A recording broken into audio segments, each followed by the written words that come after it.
I'm really loving this Arm & Hammer Essential Hand Soap. I've tried it in a bunch of flavors and it comes in so many different kinds. There's a mango, there is a beautiful rose water scented one, and this one is the lavender and vanilla, which I think smells just so beautiful and vibrant. It's floral, but it's also very bright and puffy at the same time, and it's really, really nice. It works really beautifully. It is very gentle so far that I've found. It is also has a nice formula. It's dye-free and paraben-free.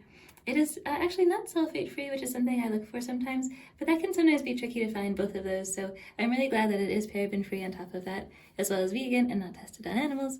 But yes, the scent is just so nice. It is really just, it fills the whole room with this beautiful lavender fragrance, which I really love.